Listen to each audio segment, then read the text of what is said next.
Estinian!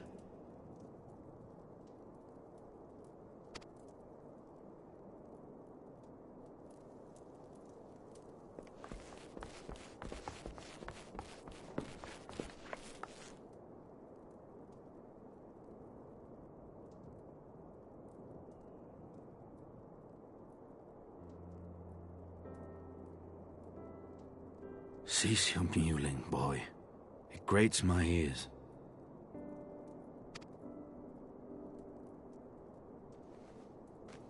Forgive me. When I saw you awaken, I could not... It was such a relief.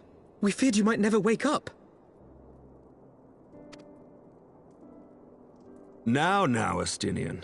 If Master Alphino thought any less of you, you would still be Nidhogg's plaything. Or dead.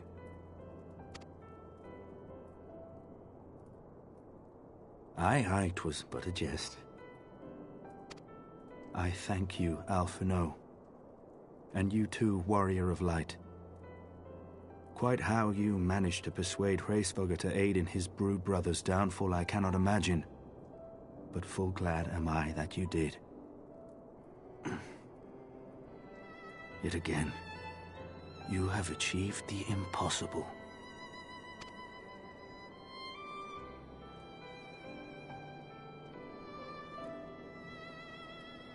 I, for my part, owe you an apology. When last we met, I did willingly loose an arrow at your heart. Can you forgive me? There is naught to forgive, Hameric. You but acted in defense of Ishgard as is your duty. Were you any less single-minded about it, I would not follow you into battle, nor trust you at my back.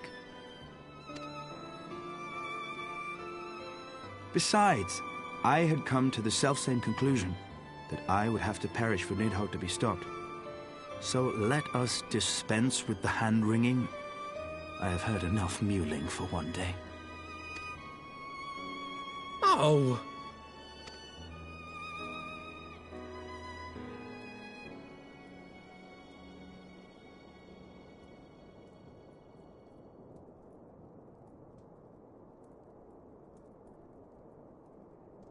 The tendrils of Nidhogg's foul presence bound up every fiber of my being, usurping my senses, but I yet retained some trace of awareness.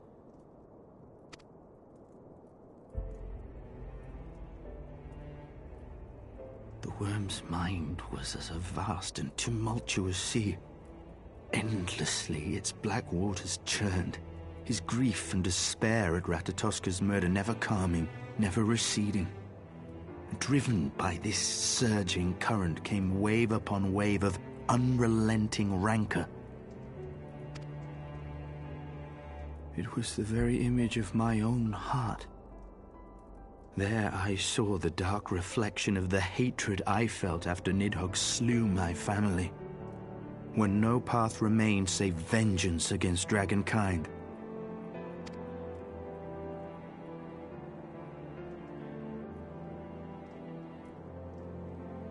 Neither one of us had a choice.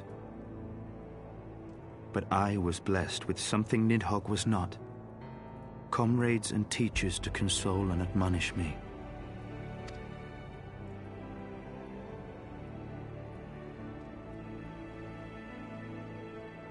Had I not had them to gainsay my obsession, it would surely have consumed me as Nidhogg's did him, and we would have been in all respects alike.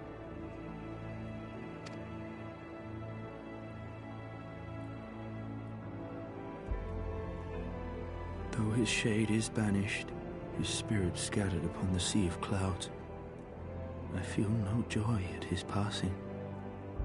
Where once I craved vengeance, I now crave rest.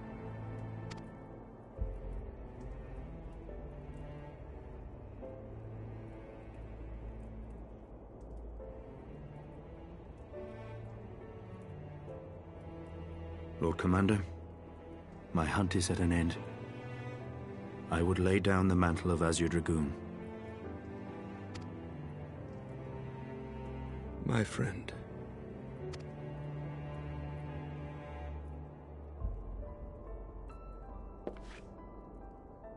He has tired himself with too many words.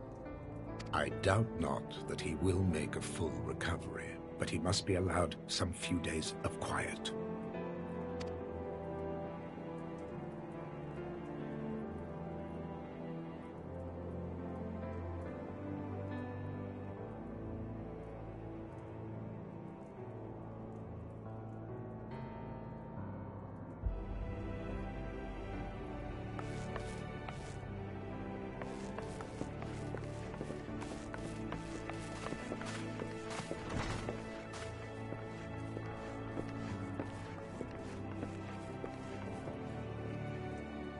I too must see my path to its end.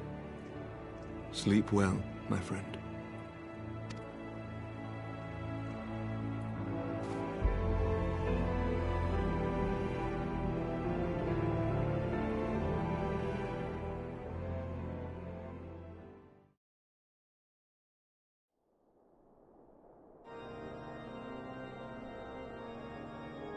Following the battle with Nidhogg on the Steps of Faith, Sir Emeric called an assembly that he might make his final proclamation as acting head of state.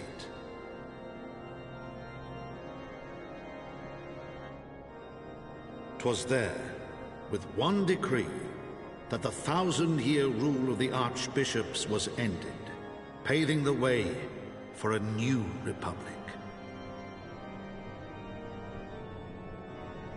The governance of Ishgard would nigh and lowborn alike, their ranks represented by the newly founded House of Lords and House of Commons. Church was separated from state. The foundation for change had been carefully laid, and the reforms proposed by Ishgard's new government passed into law without incident. His duty done, Emeric de Burrell gladly stepped down from the Archbishop's dais, only to be raised unto the highest seat in the House of Lords.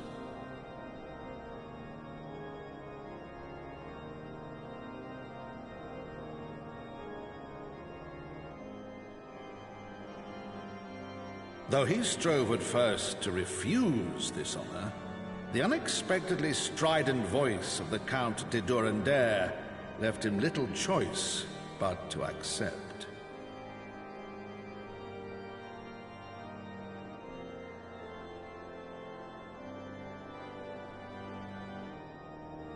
And so it was that the winds of gentle revolution came to stir.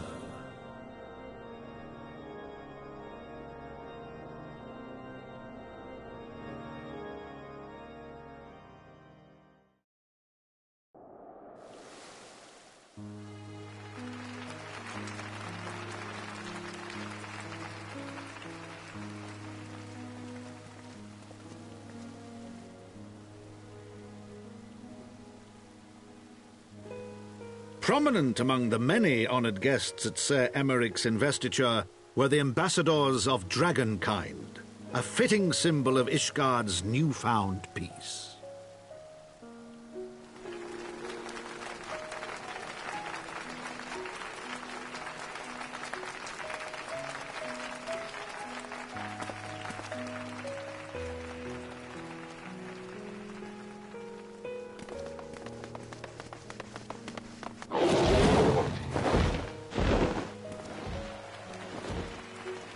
The people looked on in awe as he soared through the heavens on Dragonback, and by their cheers did they hail him an Azure Dragoon for a new age.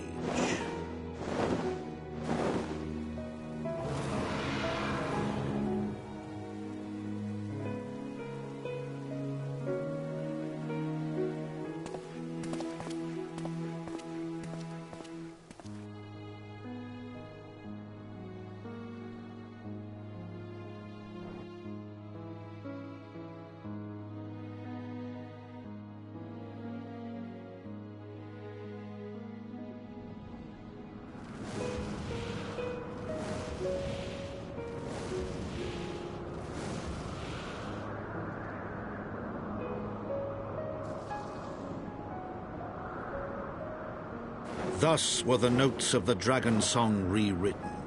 The din of war giving way to a rising litany of peace and hope.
Thank you.